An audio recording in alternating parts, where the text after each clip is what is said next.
In this video, we're going to copy a line segment, which is probably the simplest construction, and we're going to copy line segment AB. So if you're following along, this is slide 9 of 10 on the mathematics practice tools items. So step 1 is we need to make a point. So to make a point, I'm going to go over to this circle box, and we can either select a small point or a large point. I'm going to make a large point, but we have to reset it whenever we draw our lines, because if we draw a line, see how the line's thicker? And we want to make a thinner line, so I'm going to reset that to the smaller line. All right, so step 1, we made a point. Step 2 is we're going to adjust the compass so that each end is on points A and B. So to get the compass, it's right underneath the line tool. And I'm going to center it so we can move it around by touching the bottom circle here with the one dot. I'm going to center it on point B, and to adjust it, we hit this big circle in the center, and that can make it go in and out.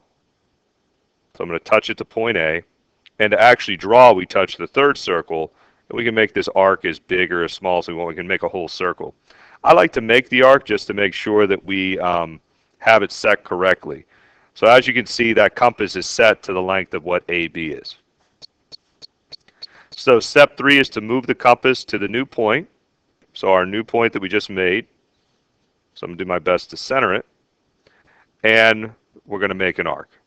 So again, we make an arc. And we're going to place a point on the new arc. So again, I'm going to go back. I'm going to pick the large circle. Now notice I can't do anything right now. So if you see my mouse moving around, it doesn't work. That's because I need to hit the line. So I have to go back to the line, and anywhere on this, I'm going to put a dot. So my arc has a point now. And then we're just going to make a point on the arc and connect the dots. So I guess I kind of got ahead of myself. So again, I'm going to go back to the skinnier line.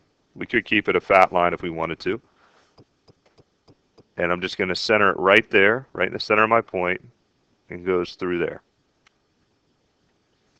And that's it. Congratulations, you've just constructed a congruent line segment. So what I did, we can call this maybe XY. We now have AB is congruent to XY. So that's how you make congruent line segments. Practice it on your own. That's the best way to learn.